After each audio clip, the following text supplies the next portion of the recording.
تو نبیوں کے بارے میں جو قرآن پاک میں تفصیلات آئی ہیں، ایک عالم دین پڑھے گا تو اس کا حوصلہ بڑھ جائے گا سبحان اللہ کہ میں ایک امتی ہوں ادنا، اور انبیاء اکرام علیہ السلام ان ادوار سے گزرے ہیں جہاں تو میرا بس بھی نہیں ہے۔ اللہ اکبر۔ تو اللہ تبارک و تعالیٰ نے نبیوں کے جو تذکرے قرآن پاک میں فرمائے، خصوصیت کے ساتھ میں داعیان دین کو کہوں گا کہ وہ ضرور پڑھا کریں۔ سبحان اللہ سبحان اللہ۔ مفتی صاحب میں تھوڑا سا اس طرف آنا چاہتا ہوں کہ ویسے تو ہمارے لیے نبی آخر الزماں حضرت محمد مصطفیٰ صلی اللہ علیہ وآلہ وسلم کی جو سیرت طیبہ ہے، ظاہر بات ہے اس میں تمام پہلو موجود ہیں، وہی ہمارے لیے رول ماڈل ہے، وہی اس کے اندر سب کچھ الحمدللہ ہے۔ مگر میرا سوال یہ ہے کہ کیا دیگر انبیاء کرام نے جب دین کی تبلیغ فرمائی تو ان کے جو پاور ٹولز تھے وہ کیا تھے؟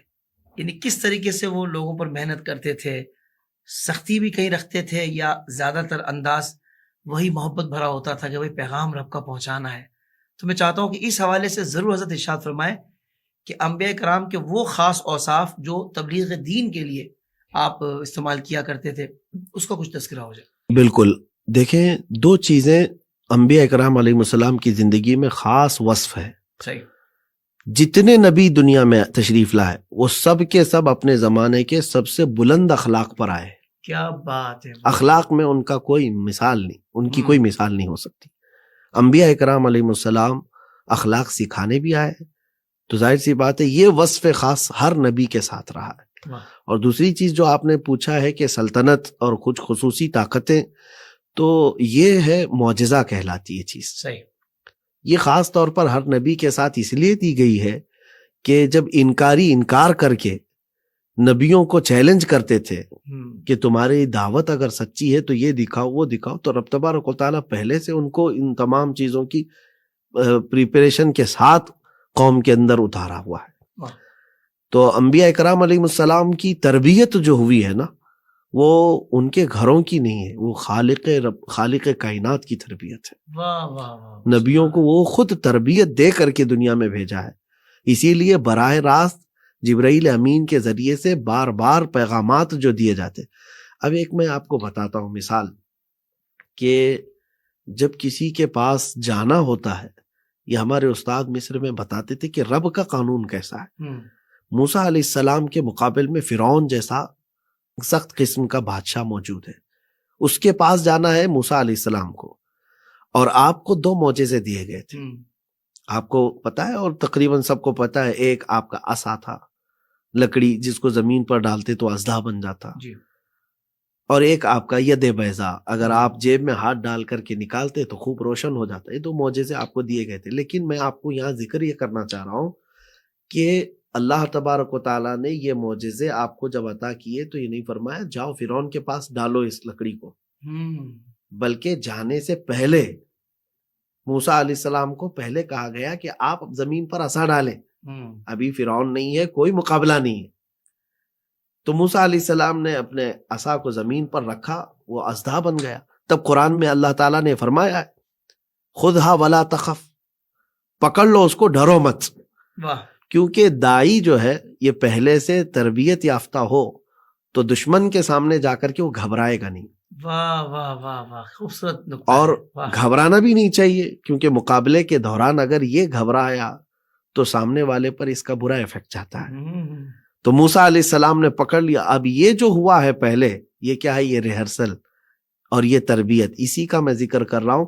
انبیاء کرام کی تربیت براہ راست خود اللہ فرماتا ہے، واہ واہ واہ، اعلیٰ اخلاق میں۔ اب آپ کا جو سوال ہے انبیاء کرام علیہ السلام کی ان باتوں کے سلسلے میں جو داعیان دین کے لیے ضروری ہیں، تو چند باتیں میری طرف سے آپ سن لیں کہ اخلاق میں اعلیٰ ہونا داعی کے لیے سب سے پہلا وصف ہے۔ صحیح۔ صدق، جو سچ بات۔ کسی بھی نبی کے بارے میں کسی بھی امت نے کبھی یہ الزام نہیں لگایا کہ یہ جھوٹ بولتے ہیں، کبھی نہیں۔ انبیاء کرام علیہ السلام کے خاص اوصاف میں سے ایک بات ہے، ان کے دشمنوں نے بھی کبھی یہ نہیں کہا کہ یہ جھوٹ بولتے ہیں یا کبھی جھوٹ کہا ہے۔ امانت، صدق، امانت، یہ 2 چیزیں جو ہے سارے نبیوں کا وصف رہا ہے، اور خود رسول پاک صلی اللہ علیہ وسلم کا۔ تو ہر داعی کو نبیوں کے اوصاف میں سے یہ چیز بہت ضروری ہے، واہ واہ، صدق اور امانت، سچ بولنا اور امانت کی حفاظت۔ سبحان اللہ، سبحان اللہ۔ اور پھر اور ایک وصف خاص، جیسا بھی شدید قسم کا انسان ہو، اللہ تبارک و تعالیٰ نے موسیٰ علیہ السلام کو اور حضرت ہارون علیہ السلام دونوں کو جب فرعون کے پاس بھیجنا ہوا تو حکم کیا فرماتا ہے رب تعالیٰ؟ قولا لہو قولا لینا، جاؤ فرعون کے پاس لیکن نرم انداز میں بات کرو، لعلہ یتذکر او یخشی، ہو سکتا ہے وہ تمہاری نصیحت کو قبول کر لے اور ڈر جائے۔ واہ واہ، اللہ تبارک و تعالیٰ کے علم میں تو ہے کہ وہ فرعون متعصب قسم کا جاہل کافر ہے، شدید دشمن ہے، لیکن پھر بھی انبیاء کو یہ حکم ہوا کہ آپ جا کر کے نرم بات کریں۔ واہ واہ، اور خود رحمت عالم صلی اللہ تعالیٰ علیہ وسلم کے متعلق قرآن پاک میں فَبِمَا رَحْمَةٍ مِّنَ اللَّهِ لِنْتَ لَهُمْ، اے رسول آپ اللہ کی رحمت سے لوگوں کے لیے نرم ہیں، اور اگر آپ سخت دل ہو جائیں تو یہ لوگ آپ سے دور ہو جائیں گے، لوگ آپ سے دور ہو جائیں گے۔ رحمت عالم صلی اللہ تعالیٰ علیہ وسلم کے متعلق ہے کہ آپ نرم ہیں لوگوں کے لیے، واہ واہ واہ، تو آپ کے اطراف لوگ ہیں۔ سبحان اللہ۔ تو ہر داعی دین کو سب سے پہلے اپنے لہجے کا صحیح استعمال سیکھنا ہوگا کہ دعوت دینے کے وقت کون سا لہجہ استعمال کریں، لیکن اس کا مطلب یہ بھی نہیں ہے کہ دشمنان خدا کے لیے یا دشمنان رسول کے لیے ہمیشہ نرم لہجہ رکھا جائے، صحیح، یہ بھی ضروری نہیں۔ صحیح۔ بس اللہ تبارک و تعالی ہم سب کو انبیاء اکرام علیہ السلام کے ان اوصاف خاص اور ان کے ان اخلاق حمیدہ پر چلنے کی توفیق عطا فرمائے۔ سبحان اللہ۔ اچھا مفتی صاحب، انبیاء کرام کے تذکرے ظاہر بات ہے ہمارا عنوان ہے، تو قرآن پاک میں صرف انبیاء کرام کی شانیں تو بیان نہیں ہوئی، ان کی زندگی کے خاص واقعات بھی بیان ہوئے ہیں، تو میں چاہوں گا حضرت کچھ انبیاء کرام علیہ السلام کے کچھ خاص واقعات آپ ضرور سنائیں تاکہ ہماری ناظرین کو بہت کچھ سیکھنے کو ملے۔ بالکل، یہ بھی بات میں آپ کو بتا دوں کہ جو رب تبارک و تعالی خود فرما رہا ہو، نحن نقص علیک احسن القصص، واہ واہ واہ، یعنی جب حضرت یوسف علیہ السلام کا ذکر کرنا ہوا، قرآن پاک میں پوری سورہ ہے سورہ یوسف، لیکن اس کے شروع میں ہی اللہ تعالیٰ فرما رہے ہیں ہم اے محبوب آپ کو بہترین قصہ سنا رہے ہیں۔ واہ واہ واہ، تو مطلب یہ ہوا کہ نبیوں کے واقعات سب سے بہترین واقعات ہیں۔ سبحان اللہ۔ اور میں تو اکثر کہتا بھی ہوں کہ اولاد کو ادھر گڈے گڑیا کی کہانی سنانا، چور پولیس کی کہانی سنانا، اس سے لاکھ درجہ بہتر ہے کہ انبیاء اکرام علیہ السلام کے وہ واقعات اپنے بچوں کو سنائیں جو قرآن پاک میں ہیں، کیا کہنے، کیا کہنے، اور احادیث رسول میں بھی ہیں۔ واہ واہ، اور جب خود خالق کائنات فرما رہا ہو کہ سب سے بہترین قصہ ہے، تو اس سے بہتر کیا ہو سکتا ہے؟ اللہ سبحان اللہ۔ تو انبیاء کرام علیہ السلام کے تذکرات میں آپ نے یہ بھی مجھ سے پوچھا ہے کہ کچھ نبیوں کے تذکرے ہوں، ویسے جتنے انبیاء کرام علیہ السلام کے تذکرے قرآن پاک میں آئے، ہر ایک اپنی اپنی جگہ پر بہت اہمیت کا حامل ہے۔ کسی کے صبر کا امتحان، کسی کے ثبات قدمی استقامت کا امتحان، اور انبیاء کرام علیہ السلام میں کسی کی تبلیغ کا۔ اب ہم چلتے ہیں جیسے حضرت نوح علیہ السلام کا۔ حضرت نوح علیہ السلام کی قوم بڑی سرکش تھی، جیسے کہ میں نے اس سے قبل بھی بتایا کہ صرف 80 لوگ ایمان لائے تھے 950 سال تبلیغ میں، اور اس کے بعد آپ کو اللہ تعالیٰ نے حکم فرمایا کہ آپ ایک کشتی بنائیں، تو آپ کشتی بنا رہے تھے، 2 سال لگ گئے آپ کو کشتی بناتے، اور اس بنانے کے دوران کتنا مذاق اڑایا لوگوں نے، کتنی مرتبہ تانا کشی کی، مجنوں کہا، پاگل کہا، دیوانہ کہا کہ اتنی بڑی کشتی جو ہے یہ کہاں لے کر کے جائے گا۔ تو نبیوں کی بات جو ہے دیکھیں بہت نرالی ہے، ظاہر سی بات ہے کہ عقل میں یہ آنے والی چیزیں نہیں ہیں کہ ایک خشکی میں کشتی بنائی جا رہی ہو، لیکن جو ایمان والے ہیں وہ چوں چیرا نہیں کرتے۔ کیا آپ اللہ کے نبی ہیں، خشکی میں کشتی بنا رہے ہیں، ہمارا ایمان ہے آپ پر؟ تو حضرت نوح علیہ السلام کے جو مومن امتی تھے وہ سوالات نہیں کرتے، لیکن باقی سب سوالات کرتے رہے۔ 2 سال کے بعد جب کشتی مکمل ہوئی تو اللہ تعالیٰ نے بارش شروع فرمائی، جس کا ذکر قرآن پاک کی سورہ قمر میں موجود ہے۔ اللہ تبارک و تعالیٰ نے آسمان سے جب بارش نازل فرمائی تو ایسی بارش تھی کہ آسمان کے دروازے اللہ نے کھول دیے اور زمین کے سارے چشمے بھی پھوٹ پڑے۔ 40 دن مسلسل بارش ہوئی، جس کے بعد اب کون سی خشکی رہ گئی؟ کشتی کو تیرنا تھا، اس میں جو ایمان والے بندے تھے وہ حضرت نوح علیہ السلام کے ساتھ سوار ہوئے، اور پھر یہ کشتی جو ہے چلتی رہی 6 مہینے تک، ان کا صبر بھی تو دیکھیں ایمان والوں کا. اس میں کئی عبرت کی چیزیں ہیں. کفار و مشرکین ہلاک ہو گئے. یہ 40 دن جو بارش برسی، ان بارشوں کے دوران اور طوفان کے دوران وہ سب ہلاک ہو گئے. لیکن ایک عبرت کی چیز یہ ہے کہ خود نوح علیہ السلام کی بیوی اور ان کا بیٹا اس کشتی میں نہیں آئے. تو انبیاء اکرام علیہ السلام کے تذکرے میں ایک حضرت نوح علیہ السلام کا یہ ذکر جمیل. پھر آپ 6 مہینے کے بعد آپ کی کشتی باہر آئی. پھر جو بچے تھے ان لوگوں سے دنیا آباد ہوئی. آپ کو آدم ثانی بھی کہا جاتا ہے حضرت نوح علیہ السلام کو، اور ابو البشر ثانی بھی کہتے ہیں. سبحان اللہ. اور آپ ترتیب کے اعتبار سے چوتھے نبی تھے. آدم علیہ السلام، شیس علیہ السلام، ادریس علیہ السلام، ان کے بعد نوح علیہ السلام. صحیح. اور پھر بعض روایات میں ہے کہ پہلے رسول تھے. سبحان اللہ. آدم علیہ السلام کے بعد پہلے رسول تھے. سیدنا نوح علیہ السلام کے بعد جو تذکرہ قرآن پاک میں کثرت سے ملتا ہے وہ ابراہیم علیہ السلام کا ہے. آپ کی 7 قدمی، آپ کا بچپن سے جہاں پر ماحول ہوا. آپ کا چچا آزر تھا جو بت پرست تھا، جس کی معیت میں، جس کی کفالت میں آپ کی پرورش ہوتی رہی. عراق کا شہر بابل جہاں پر آپ آباد تھے، آپ کا خاندان آباد تھا، سارے بت پرست تھے. ابراہیم علیہ الصلوۃ والتسلیم کے ساتھ جو معاملات ہوئے، قرآن پاک کے 17ویں پارے میں سورہ انبیاء میں اللہ تعالیٰ نے اس کو بیان فرمایا کہ بچپن سے ہی آپ تبلیغ فرماتے تھے. چھوٹی عمر میں اگر تبلیغ فرمانا نبیوں کا یہ ایک الگ معاملہ ہے. ان انبیاء کرام میں چند ہی نبیوں کا ذکر آتا ہے. حضرت ابراہیم علیہ السلام کا، حضرت یوسف علیہ السلام کا، اور حضرت عیسیٰ علیہ السلام تو ماں کے گود سے ہی تبلیغ کر رہے تھے. واہ واہ واہ. جس دن پیدا ہوئے اسی دن آپ نے گفتگو فرمائی. کیا بات. تو چھوٹی عمر میں جو نبیوں کی تبلیغ کا ہے ان میں سے حضرت ابراہیم علیہ السلام بچپن میں ہی اپنے چاچا پر یہ نصیحتیں کرتے تھے کہ تو ایسی چیزوں کی عبادت کیوں کرتا ہے جو تجھے نہ نفع دے سکتے ہیں نہ نقصان دے سکتے. تو یہ مسئلہ چلتا رہا. ایک دن ان کے گاؤں والے وہ میلے میں باہر جایا کرتے تھے. آپ بت خانے میں گئے، سارے بتوں کو آپ نے توڑ دیا. اچھا. کیونکہ نبی کا جو تیور ہے وہ غیر اللہ کی عبادت برداشت نہیں کرتا. واہ. اب پھر آتے شرک مٹانے اور کفر ختم کرنے آتے. سبحان اللہ. بڑے بت کے گلے میں آپ نے کلہاڑی لٹکا دی، ایک کو چھوڑ دیا، اور اس کے بعد آپ گھر واپس آئے. گاؤں والے جب واپس آئے تو اپنے خداؤں کا یہ حشر دیکھا، آگ بگولا ہو گئے. بادشاہ کے پاس گئے، بتایا کہ یہ سب کیا کیا ہے. تو بادشاہ نے پوچھا کون کیا ہوگا؟ لوگوں نے کہا ایک نوجوان لڑکا ہے جس کو ابراہیم کہا جاتا ہے، اسی نے کیا ہوگا، وہ اکیلا یہاں تھا. تو کہا بادشاہ نے کہ بلاؤ اس کو. بلایا گیا. اب ایک بڑا مزے کا یہاں پر ایک نکتہ ہے. واہ واہ. ابراہیم علیہ السلام سے پوچھا گیا اَأَنْتَ فَعَلْتَ هَذَا بِآلِهَتِنَا یا ابراہیم، اے ابراہیم تم نے ہمارے خداؤں کے ساتھ ایسا کیا ہے؟ تو آپ نے جواب کیا دیا؟ کہا قال بل فعلہ کبیرہم، کہا کہ ان کے بڑے نے کیا. بڑے نے کیا ہے.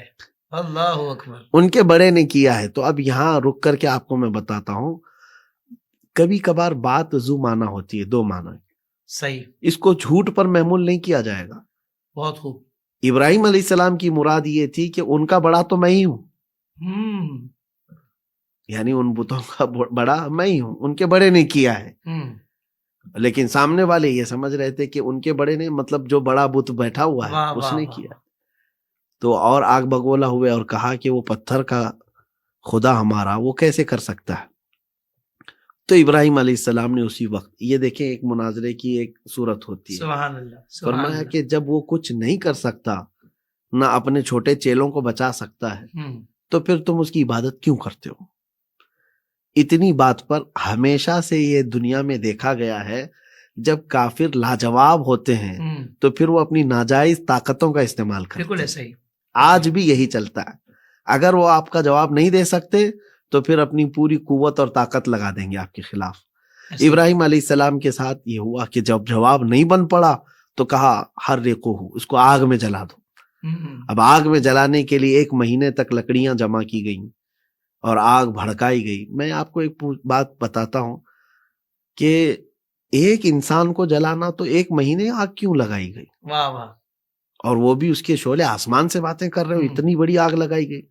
عموماً ہوتا یہ ہے کہ انسان کی فطرت ایسی ہے کہ یہ بدلے کی آگ میں جب جلتا ہے انتقام، تو یہ نہیں دیکھتا کہ اس کی انرجی کتنی جا رہی ہے. مچھر بہت چھوٹا ہوتا ہے، کیا بات ہے صاحب، انگلی سے دباؤ تو مر سکتا ہے، لیکن کبھی وہ کاٹتا ہے تو اتنی تیز مارتے ہیں کہ ہمارے ہاتھ میں بھی چلن ہوتی ہے، مرنا تو اس کو انگلی سے بھی ہے، لیکن وہ ایک غصہ انسان کے اندر ایسا ہے کہ جب مارنا چاہتا ہے تو پوری قوت کے ساتھ. یعنی اس کے کاٹنے کا درد تو شاید وہ نہیں ہوتا جتنا ہمارے مارنے کا درد، ہمارے مارنے کا درد جتنا ہوتا. تو ابراہیم علیہ السلام کو انتقام کی آگ میں ان لوگوں نے ڈالنے کی کوشش کی، اور پہلی مرتبہ ایسا ہوا کہ کسی انسان کو آگ میں ڈالا گیا ہو اللہ تاریخ میں.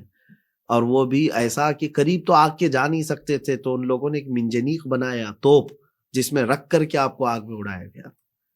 یہ سب پہلی ایجادات ہیں. حضرت ابراہیم علیہ السلام کو آگ میں ڈالا گیا، لیکن رب تعالیٰ کا حکم تھا، یا نارو کونی بردم و سلامن علی ابراہیم، سبحان اللہ، اے آگ ابراہیم پر ٹھنڈی ہو جا. واہ واہ. اور حدیثوں میں یہ ملتا ہے کہ اس وقت دنیا میں جہاں جہاں آگ جل رہی تھی سب ٹھنڈی ہو گئی تھی. سبحان اللہ، صرف وہی آگ نہیں، کیا بات، جہاں جہاں آگ جلی تھی سب ٹھنڈی ہو گئی. اب ابراہیم علیہ السلام اس آگ میں صحیح سلامت کئی دن تک رہے. پھر جب آگ ٹھنڈی ہو گئی، آپ صحیح سلامت اپنے کپڑے جھاڑتے باہر آئے. سبحان اللہ، سبحان. تو یہ اللہ تبارک و تعالیٰ کی مدد نبیوں کے ساتھ یہ بھی معجزے میں بھی شمار ہوتی ہے. پھر آپ وہاں سے جلا وطن کر دیے گئے، آپ مصر تشریف لائے. پھر اولاد کا امتحان بھی، آپ کی عمر 90 سال کے قریب تھی، تب تک آپ کی اولاد نہیں تھی. پھر اللہ تبارک و تعالیٰ نے بیٹا عطا کیا، اسماعیل علیہ السلام. پھر جب وہ کچھ بڑے ہوئے تو ابراہیم علیہ السلام کو حکم ہوا کہ ان کو قربان کرو. یہاں ایک نقطہ صوفیہ اکرام بیان کرتے ہیں. کیا مقصد ہے کہ اللہ تبارک و تعالیٰ کسی کے بیٹے کو قربان کرنے کا حکم دے؟ جیسے کہ آج کے کفار و مشرکین جو ہے نا، اس کو کہتے ہیں، یہ لاجک میں نہیں ہے کہ خدا جو ہے کسی بیٹے کی بلی چاہتا ہو، قربانی چاہتا ہو. وہ رحمان ہے، ساری باتیں بہتر جانتا ہے. لیکن جس کو 90 سال کے بعد بیٹا ملا اور اس کو قربان کرنے کا حکم، تو صوفیہ کرام یہ فرماتے ہیں حقیقت میں بیٹا قربان کرنے کا یہاں پر حکم نہیں تھا. یعنی حکم کا جو مفہوم تھا، مقصد تھا، وہ یہ ہے کہ باپ اتنے عرصے کے بعد جب بیٹا ملتا ہے تو کثرت سے محبت کرنے لگ جاتا ہے. تو اللہ تبارک و تعالیٰ کی یہ منشا رہی ہو کہ تمہارے دل پر بیٹے کی محبت غالب نہ آئے، اللہ اکبر، رب تبارک و تعالیٰ کی محبت پر.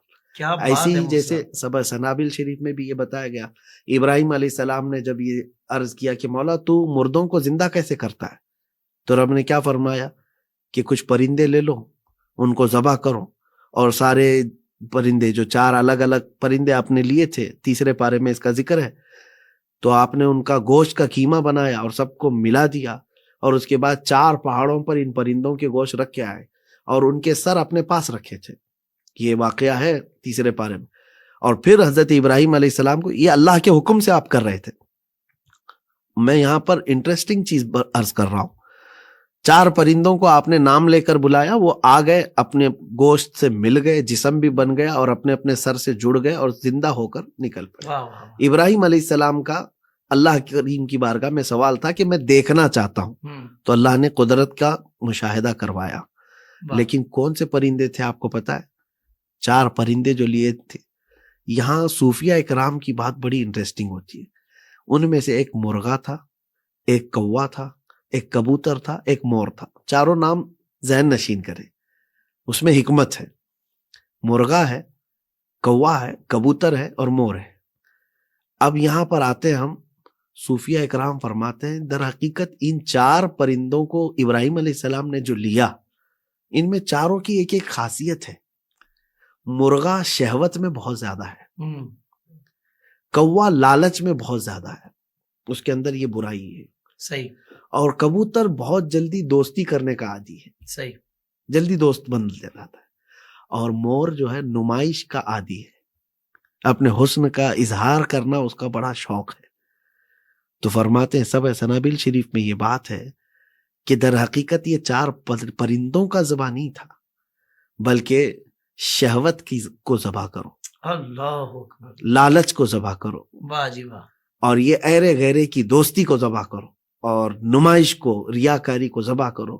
تو صوفیاء اکرام تو دیکھیں ہر حکم کا کچھ نہ کچھ مفہوم اخذ کرتے ہیں، راز لیتے ہیں، اور پھر فرماتے ہیں کہ آج بھی بندہ ان 4 چیزوں کو ذبح کرے وہ قدرت کے مشاہدے دیکھے گا۔ سبحان تو اللہ، انبیاء سبحان کرام اللہ۔ علیہ السلام میں حضرت ابراہیم علیہ السلام سے جو اولاد کی قربانی مانی گئی تھی، اس کا ایک مقصد یہ بتایا جاتا ہے کہ بیٹوں کی محبت اتنی غالب نہ آ جائے کہ تم اللہ تبارک و تعالیٰ کی یاد سے دور ہو جاؤ۔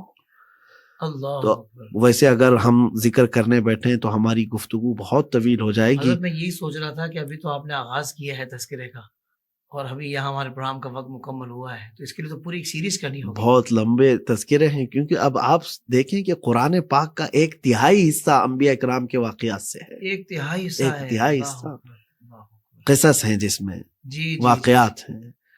تو ہم واہ، تو ایک چھوٹی سی آدھے گھنٹے کی محفل میں تو نہیں اس کو اللہ۔ سمیٹ سکتے ہیں۔ تو حضرت پھر آپ بھی کوئی اس نیت کا اظہار کریں انشاءاللہ کہ ہماری بالخصوص IDS کی جو آڈینس ہے ان کو قصص الانبیاء کے حوالے سے آپ انشاءاللہ ضرور انشاءاللہ کانٹینٹ دیں گے، تاکہ جو ایک انٹرسٹ ایک ڈیولپ ہو گیا ہے نا حضرت، جو ماحول بن گیا ہے، یقین مانے دل نہیں چاہ رہا آپ کو روکنے کا، لیکن ظاہر بات ہے کہ پروگرام کی کچھ مجبوریاں ہوتی ہیں۔ انشاءاللہ العزیز پھر کسی اور محفل میں کور کیا جائے گا، مختلف انداز میں انبیاء کرام علیہ السلام کی واہ، سیرتوں واہ، سے واہ، سیکھنے سبحان کی اللہ، کوشش کریں گے سبحان اللہ انشاءاللہ۔ حضرت۔ اور یہاں میں یہ بھی بات کہنا چاہوں گا کہ جو سو کولڈ مسلمز جو اپنے آپ کو مسلمان کہتے ہیں، نام نہاد ہیں، کہ جو آج انکاری ہیں واقعات کے حوالے سے، وہ کہتے ہیں بھائی ہم مانتے ہی نہیں ہیں۔ شاید یہ مطلب اس دور میں ہوتے تو یہ قرآنی واقعات کا بھی انکار کر رہے ہوتے جی جو اس دور میں کر رہے ہیں۔ تو میں کہتا ہوں کہ حضرت واقعات تو ہر دور میں ہوا کرتے ہیں، جی ہیں۔ دیکھیں قرآن پاک میں انبیاء کرام کے واقعات کا بیان ہے، اس سے یہ ثابت ہوتا ہے کہ جب تک یہ قیامت تک جو انبیاء کرام، صحابہ کرام اور اولیاء اعظام تشریف لاتے رہیں گے اور تبلیغ کرتے رہیں گے تو یہ واقعات تو رونما ہوتے رہیں گے۔ بالکل تو مطلقاً واقعات کا انکار تو نہیں ہو سکتا نا؟ نہیں ہو سکتا، لیکن اس پر میں آپ کو کہوں گا یہ ماڈرن طبقہ ایسا ہے جی جن کو حسد ہے، اناد ہے۔ صحیح، ایسا نہیں ہے کہ یہ واقعات کا انکار کرتے ہیں، دوسرے واقعات کو منون مانتے ہیں۔ ان کو نفرت ہے قرآن سے، اللہ، اور یہ مطلب دشمنی ایسی بھری ہوئی ہے جس کو یہ کہانیاں کہہ دیتے ہیں۔ جی باقی ان کے ساتھ اگر آپ بات کریں گے، یہ جیسے ملحدین ہیں، ایتھیسٹ ہیں، یہ تو کہتے ہیں یہ تو سب بنی ہوئی کہانیاں ہیں، لیکن ان کو بگ بینگ پر پورا یقین ہے، ایمان ہے۔ دنیا کیسے وجود میں آئی ان سے پوچھیے، بتا دیں گے 13 کروڑ 80 لاکھ سال پہلے اس طرح سے دنیا وجود میں آئی۔ تو یہ تو سائنس کے بندے ہیں، تو سائنس کے بیان کیے ہوئے سارے واقعات کو منوان تسلیم کرتے ہیں۔ ہم اس موضوع پر بھی آئیں گے انشاءاللہ العزیز، جب قرآن کے چیلنجز کو ہم بیان کریں گے تب ان کی بھی ہم خبر لیں گے انشاءاللہ۔ سبحان اللہ صاحب، بہت شکریہ آپ کا، آپ نے وقت عطا فرمایا۔ انشاءاللہ اگلے پروگرام میں اگلے عنوان کے ساتھ آپ سے گفتگو ہوگی انشاءاللہ۔